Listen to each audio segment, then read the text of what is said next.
morning, everyone. Kaminari here, and this is another comic review of RWBY episode 6 of volume 4, I think.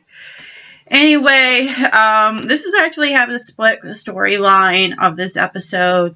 It's just a RWBY and Weiss centric kind of episode, so here it goes. Team Ranger came across an abandoned town called Oniyuri. According to Nora, she said Oniyuri, but it's pronounced Oniyuri. And it's pretty much damaged and all that. And of course, I didn't mention that she's like, RWBY didn't understand how traveling works. I mean, she thought it would take about a few weeks or so to Haven, but it's not true. Anyway, they listened to Ren. Turns out Ren was from Oniyuri in technical sense, but he mentioned that his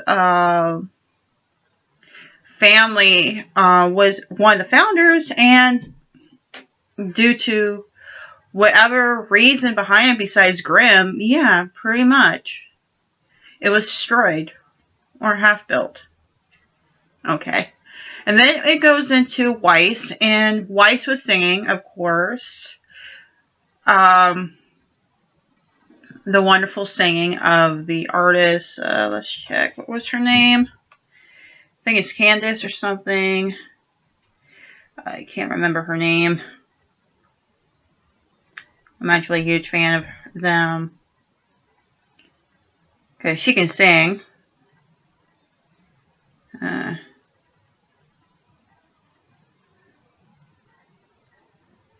Casey Lee Williams. Yeah, Casey Lee Williams is actually more of the singer with the that's tied into RWBY. So Casey Lee Williams did an awesome job with this song.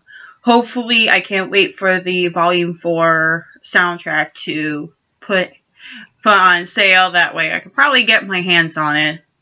Anyway, she sings, and it's a charity event. So afterwards, she hung out with her father at the after party, and her father talks about nonsense, like, yeah, I'm the better person, so on and so forth. And Weiss just want to look at the painting and all that. And he said, what the hell are you doing? Where are you going? We have people for that.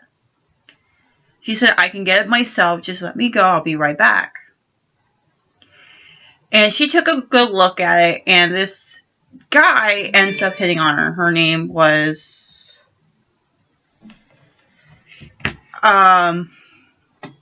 he was hitting on her. His name was Henry Marigold. It's like, okay, that's nice. And it turns out it's much more deeper than that. And he said, well, I'm just here for the food. And also the pretty girl and all that. And she explains this this is a charity event. It's to raise money for Vale, basically speaking. And he kind of like literally insults her, and then he left. But she looks at the painting, and the painting is the picture of Beacon. And then she overhears one of the party goers saying, well, Vale had it coming to them because they're so like arrogant and all that.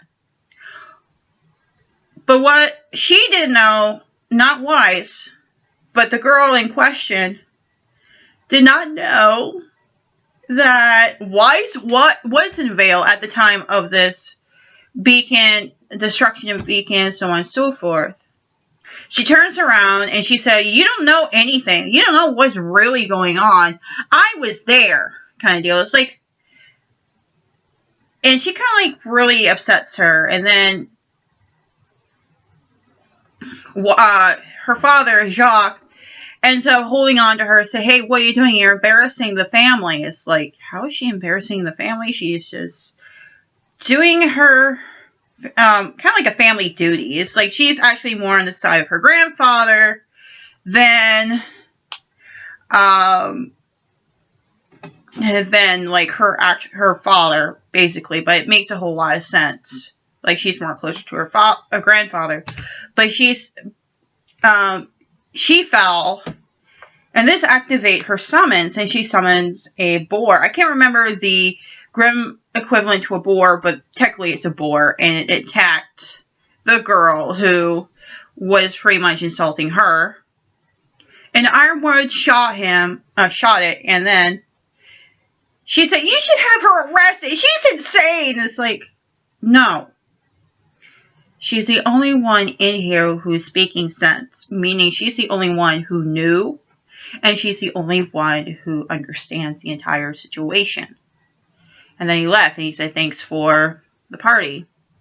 We don't know what happens after that, but it goes back to Oniyuri, where we found out of an interesting secret. Well, it's not really interesting a secret. It's more like Ren just sets the mood like any other, and he's like, hey, he grabbed his gun. Turns out Tyrion was in town as well, but he's like I said, he's after Ruby this time. He's after Ruby according to Salem's orders, and it turns out they have this big fight, and he said, "Well, I'm not interested in you. I'm not interested in you." And he points to Jean, saying, "You know what? I'm pretty interested in you." And then, but I'm mainly interested in her. He pointed to Ruby. He's like, "Me?" And he like laughed maniacally. It's like, oh my God, you don't even know what's going on, do you? And basically, a big fight sequence. But the major secret and the major reveal comes from Tyrion himself. Turns out he is, in fact, a scorpion faunus. I was like, wow, that's pretty cool. But kind of weird at the same time, because to me, I see faunus more like reptilian, more mammalian, sometimes aquatic, probably amphibian, but never a faunus based off of an arthropod, especially an arachnid like a scorpion, but he is a scorpion. And I was like, wow. And he was about to poison Ruby, more like a stun, to stun her, so he could take her back to Salem and do whatever. Here comes Crow in the nick of time. He transferred from his crow form to his human form, and he ran in, shielding his back and shielding Ruby with his sword. And said, "Hey." Now what do I think of this? This is actually a really good game changer. It reveals more to Weiss, and then it reveals more to Tyrion, who is part of Salem's crew and all that. And sorry, I missed a few but facts here and there, but it doesn't really matter. I mean, it's just a basic point. Like, Weiss can actually summon. She actually has the strength to summon, but summon a small creature such as that boar. And then, at the same time, we find out that Tyrion is a scorpion faunus. Now, this is actually the first time in my comic reviews I do something with one of the episodes of World of Remnants. And this actually ties into the previous episode, which is She Dust Company.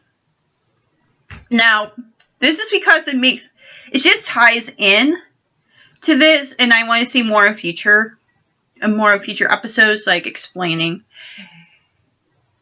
And it got to thinking about the company itself, because I've been through a company sort of like this, but not quite. Anyway, it turned what the World of Rement is. It's just little tidbits of information for you as the audience, or me as a viewer, to understand the World of Remnants, like how it works and how like the custom and so on and so forth. And this season explains through just the modern world, and then what explains about each individual. They finally got to the episodes with the faunus.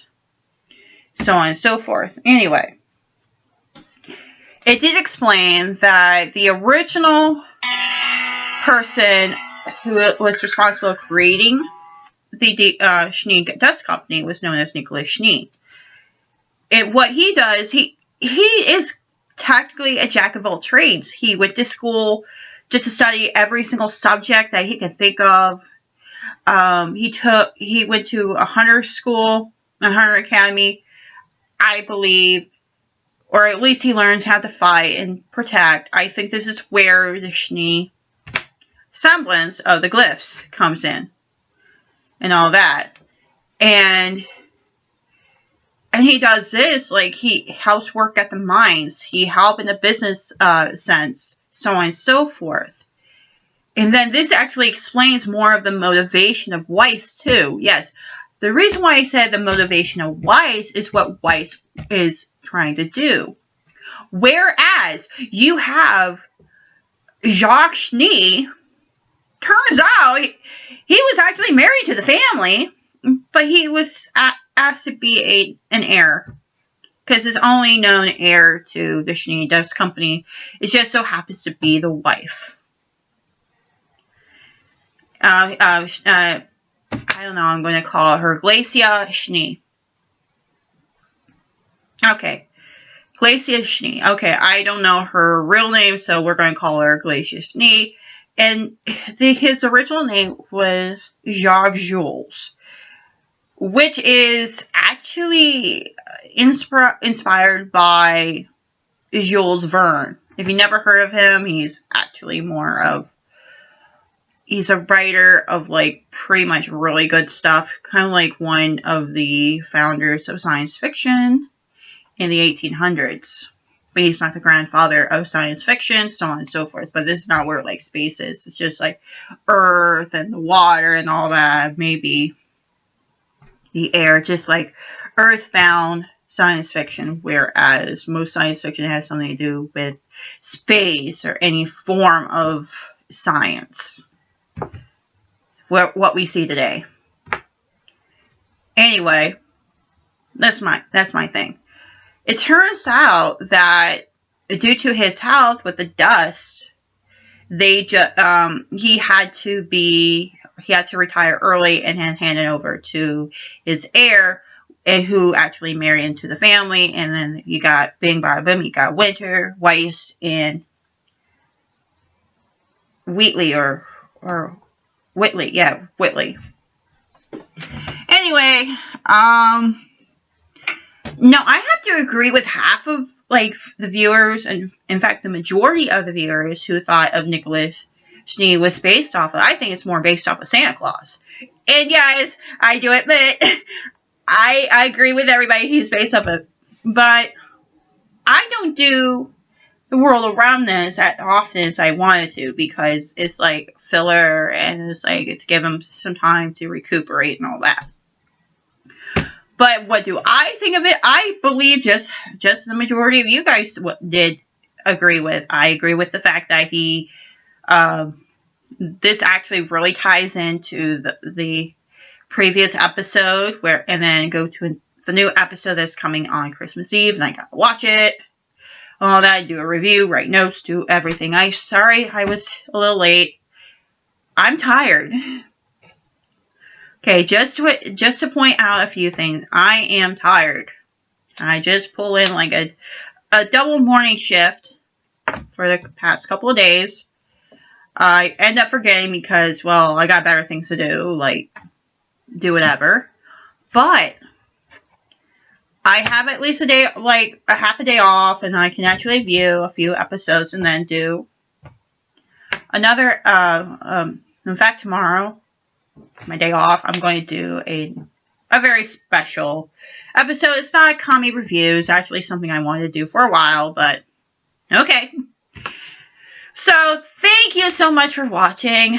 If you want to watch more of the comic reviews, I just posted several comic reviews since summer. There's actually the exact date of comic reviews. And then I'm still doing comic reviews on several other occasions, such as a game review, movie reviews, so on and so forth. I do vlogs here and there. But if you love my content and want to hear from a perspective of someone else besides, like your top YouTubers or your top reviewers and all that, this is coming from a small channel, please like this channel, like this video, subscribe me, bug me on social media, share me with any of your friends. I want to make sure I want to be popular by the end of next year. I bid you a farewell and a happy holidays. Merry Christmas.